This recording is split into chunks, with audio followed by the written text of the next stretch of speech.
Welcome to Newcastle Family History Society podcasts.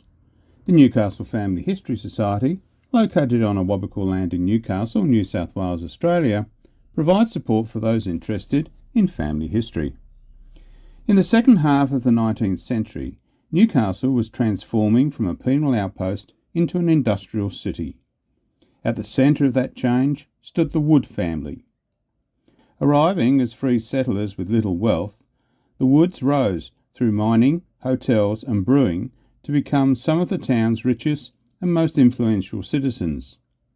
Their money built grand houses on the hill, funded hospitals, schools and charities, and helped shape Newcastle's civic life. But their prosperity was not without contradiction.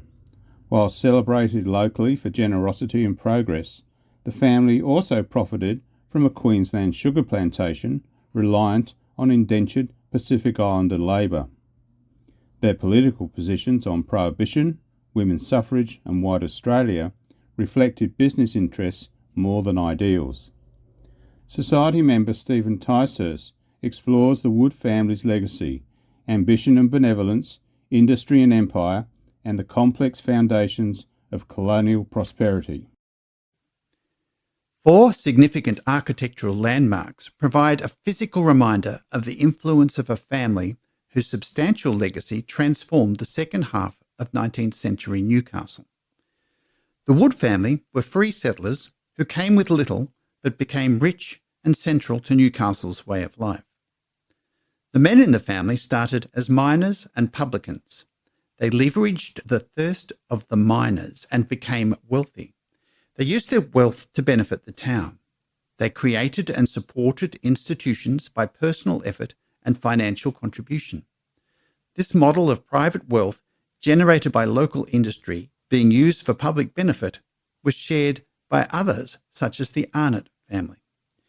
It played a significant role in transforming a remnant penal colony into a city based on industry. Whilst not involved in local politics, their positions reflected pragmatic decisions supportive of their business interests. As brewers, they held positions against women getting the vote because they feared it would lead to prohibition. They were supportive of miners because they realised that this was their market. The Woods also owned a Queensland sugar plantation. This was reliant on indentured Pacific Islander labour and provided a stark contrast to their lifestyle in Newcastle. They opposed White Australia legislation because it meant their South Sea Islander workforce would be deported. Standing on the hill, high above Newcastle, are two magnificent colonial buildings, Jesmond House and Woodlands. Described by University of Newcastle Professor of Architecture Barry Maitland as, quotes, the two grandest homes to be built on the hill, they were the homes for the Wood family. Joseph Wood built Woodlands in Church Street in 1877. His brother, John, bought the 1875 Jesmond House from another hotelier, Henry Rouse. John extensively remodelled and expanded the property. The square tower was added by John's son, John Robert, to aid his passion for photography. Frederick Menkins designed the quarters at the rear, including the kitchen and service quarters, built in 1894. It was for this he went to jail over a dispute with the contractor. There were 16 servants at Jesmond House, and at one point a keg of beer was delivered there every day. In Scott Street, the Woods Chambers is regarded as one of Newcastle's finest buildings. In the west of Newcastle, a brewery complex was an imposing presence in Newcastle. Joseph Wood had an array of other buildings built in Scott Street and Waratah. These buildings were the outward signs of a wealth not previously seen in sleepy Newcastle. How did this happen? How did a family come to build these magnificent structures? They did not come with wealth, which they could leverage into land grants. Two factors were key to their success. The first was the explosion in the Newcastle area of free miners with income who had a thirst for beer. The second was the building of a railway from Newcastle, which served the expanding northern areas, which had no railway transport connection with Sydney. The original migrants, John Wood Sr. and Anne Wood, came from Newcastle on Tyne in 1856. They settled in Burwood. They brought 3 sons, John, 21, Joseph, 13, and Edward. John Sr. was a publican at the Glebe Hotel. He died in 1869 of delirium tremens. Alcoholism was an occupational hazard for publicans. Their oldest son, John Wood, was a miner at the AA pit. He married Agnes Kirkcaldy, whose brother ran a hotel. John moved to the Ship Inn as a publican from 1859 to 1864. By 1864, he had a sideline manufacturing cordials in Bolton Street, including lemonade and ginger beer. In 1865, he left the Ship Inn and went into business trading wines and spirits with his younger brother, Joseph. The Wood Brothers and Company's spirit and bond store was opened in buildings belonging to Bingle and Company. His younger brother, Joseph, married Fanny, the daughter of James Hannell, Newcastle's first mayor and also a publican. The third brother, Edward, was a miner who became a cordial manufacturer but died in the 1860s. They had 2 sisters whose life and death have received no attention from historians. In 1868, John and Joseph became the local agents for Castlemaine Ale. Based in Victoria, it had made its name slaking the thirst of gold rush miners. The coal miners of Newcastle represented a new opportunity. Small breweries in Newcastle had not made headway up until that time against beer brought in by boat from Sydney or dray from Maitland. The Wood Brothers built a Newcastle brewery in 1874 with John Prendergast of the Sydney Castlemaine Brewery.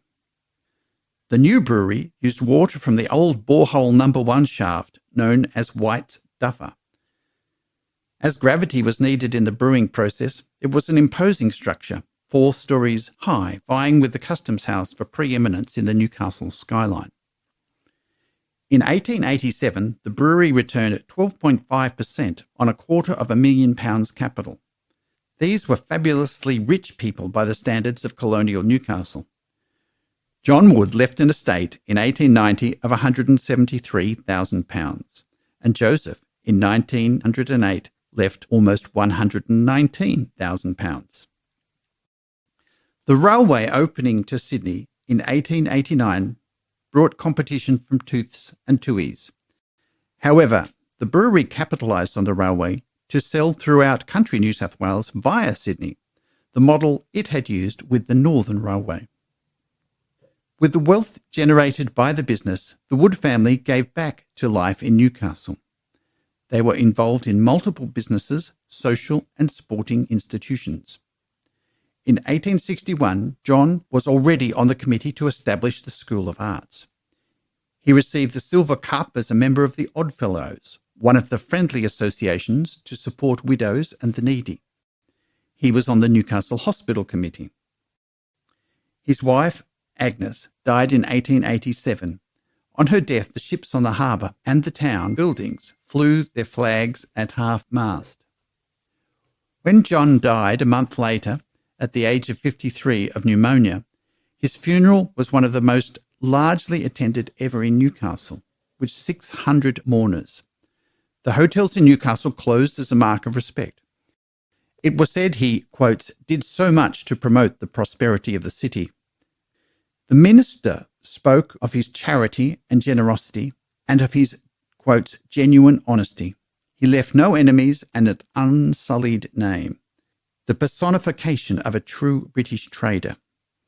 All the best qualities and qualifications of men of his class. A good man, good in every sense of that expressive word. A man of marvellous energy and business tact, of untiring industry and exceptional application, he occupied the first place in commercial circles.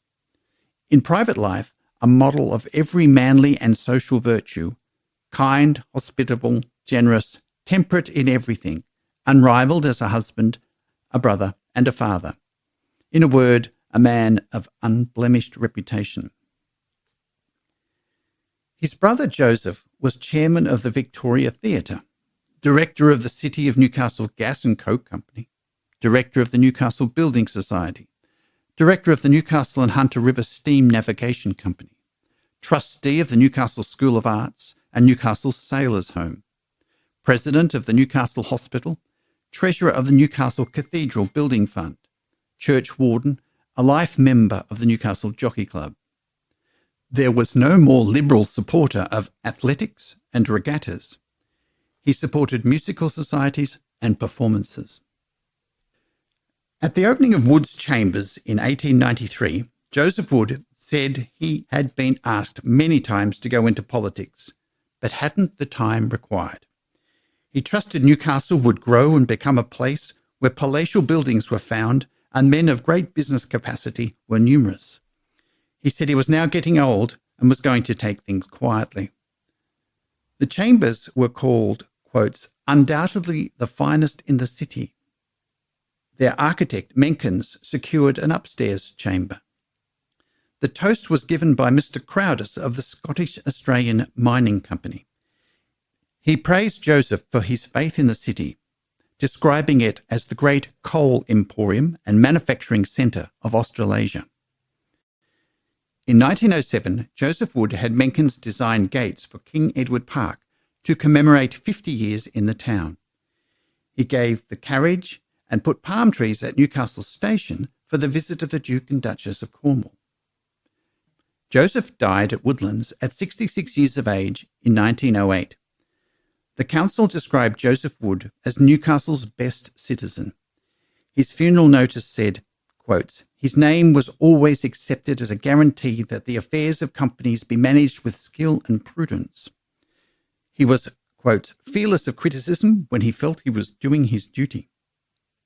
His great business experience has long been recognised by business people in Newcastle, was another quote.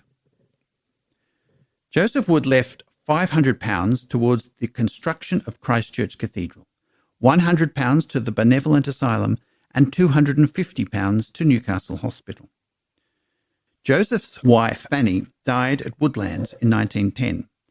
She was described as a staunch churchwoman. Her efforts to pay for the organ were noted. A special train conveyed her to Sandgate. One of her last acts was to donate the altar linens for the St. James Church in Wickham, which had been the church of her early life. The Wood brothers donated to the Benevolent Asylum Ladies' Committee. The Benevolent Society had come into being in 1886 at the instigation of the Newcastle Relief Society and Women's Crusade. It was supported by businesses such as the AA Company and wealthy families such as the Woods and the Arnott's. The Society funded a Newcastle Benevolent Hospital near St. John's Church in Cooks Hill. It catered for poor women giving birth as well as the sick and destitute. Much of the care was provided in the community as, quotes, outdoor relief. Thousands were aided, including the elderly, domestic violence victims, unmarried mothers and the poor. It provided a place of refuge for the penniless, destitute men and terminally ill, who would not be admitted to the hospitals. A new building at Waratah continued the work. The Northumberland Asylum and Lying-in Hospital in 1897 was opened for maternity care. It was largely funded by the Newcastle Benevolent Society. It was commandeered in 1919 as a 188-bed isolation hospital to take overflow influenza cases. It received 15,600 influenza patients, of whom 157 died. The Health Commission took over the Benevolent Asylum in 1932, by which time the system had served over 100,000 clients. It became the Western Suburbs Hospital in 1939.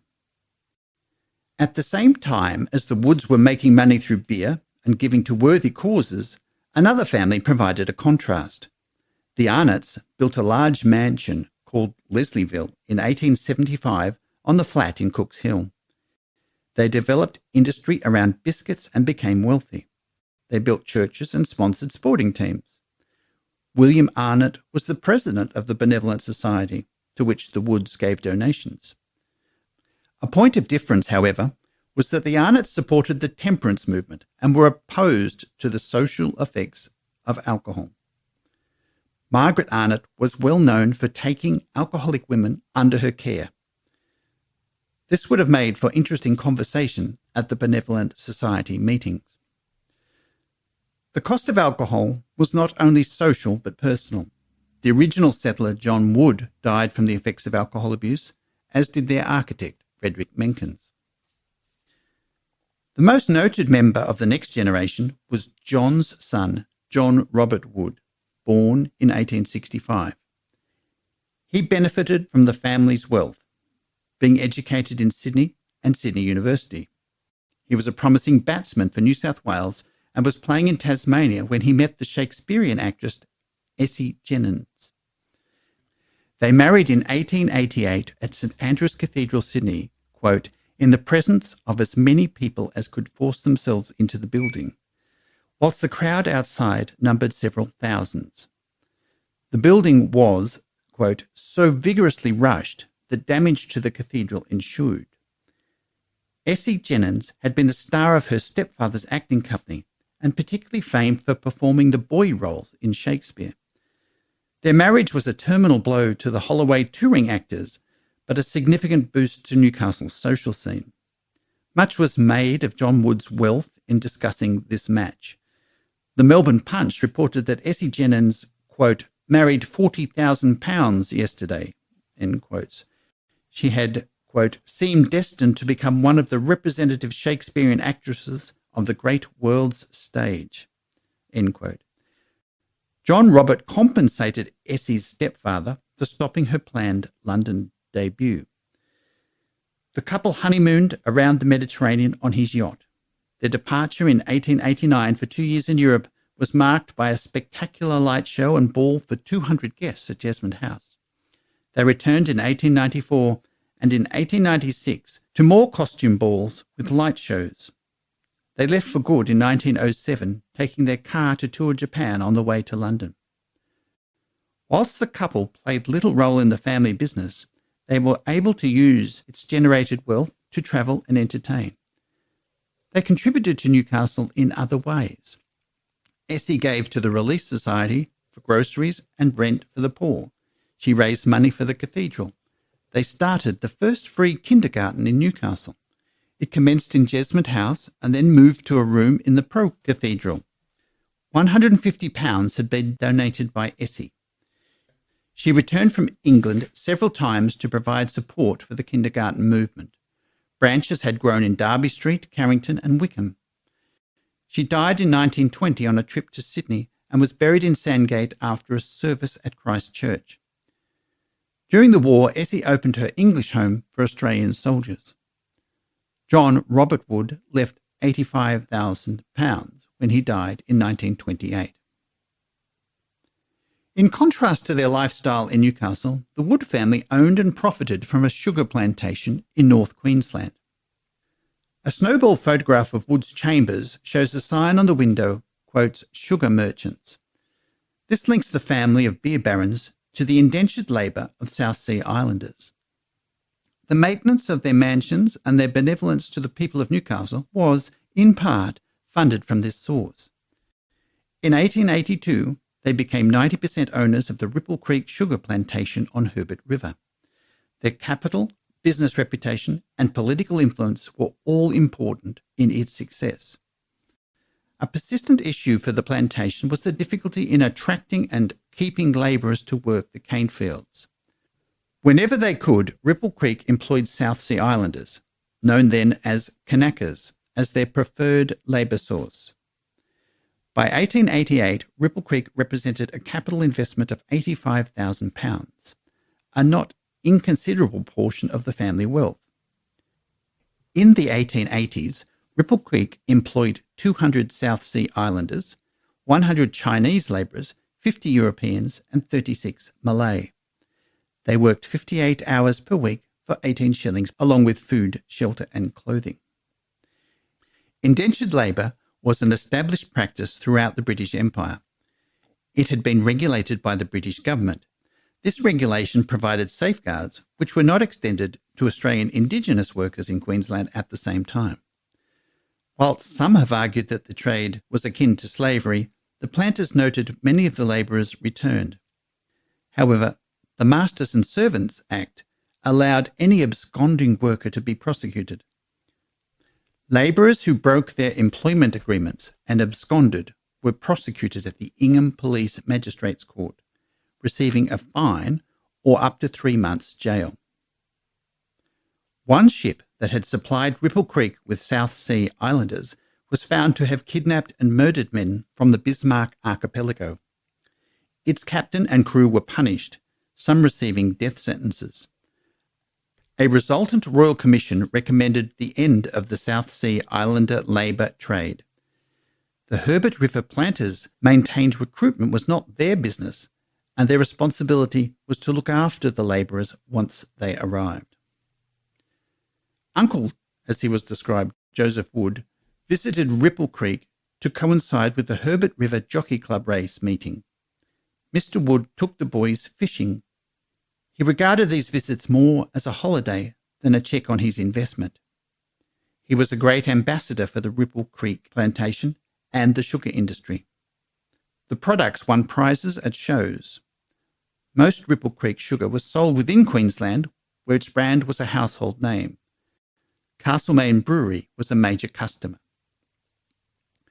Political moves to have, quotes, Queensland for Europeans were resisted by the sugar planters with petitions and deputations.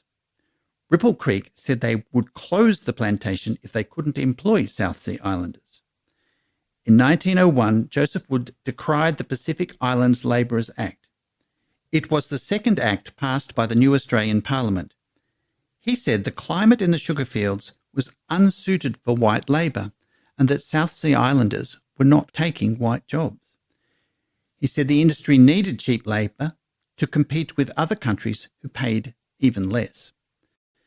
In 1904, they announced they were selling Ripple Creek.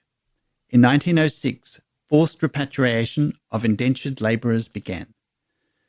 The sugar owners predicted catastrophe, but it did not occur, partly due to mechanisation, but also due to a sugar tariff introduced to protect the industry.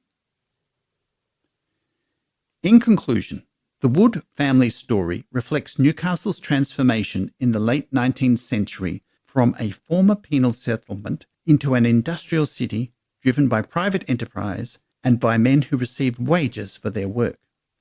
John and Joseph Wood built their wealth through brewing and related industries and reinvested it visibly in the city through buildings, institutions and charitable support that shaped Newcastle's civic life.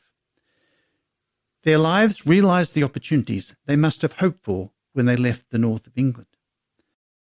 Their philanthropy was extensive, with lasting contributions to health, education, religion and social welfare. It involved both the giving of money and extensive personal involvement by both the men and women of the family. Yet this legacy was also marked by contradiction. The same wealth that funded public good was generated through alcohol, with its social and medical costs, and through a Queensland sugar plantation reliant on indentured Pacific Island labour. The Woods' political positions were pragmatic, reflecting commercial interests rather than ideology. Respected in their own time as honest and capable businessmen, the Woods embody both the ambition and the moral complexity of colonial progress. Their legacy illustrates how Newcastle was built through enterprise and generosity, but also through the wider structures and compromises of empire. John and Joseph Wood were praised in their lifetime as men who embodied progress in a growing industrial city. Through business success, philanthropy and architecture, they left an enduring mark on Newcastle. Yet their story also exposes the moral tensions of colonial capitalism. Wealth generated through beer and sugar funded hospitals, churches and kindergartens, even as it depended on systems of labour and power far removed from Newcastle's streets. The Wood family's legacy reminds us that progress is rarely simple. It is built through enterprise and generosity, but also through compromise, and its full history can only be understood by holding both together. Join us again for more accounts of the lives of those notable Novocastrians who helped shape our city on Newcastle Family History Society podcast.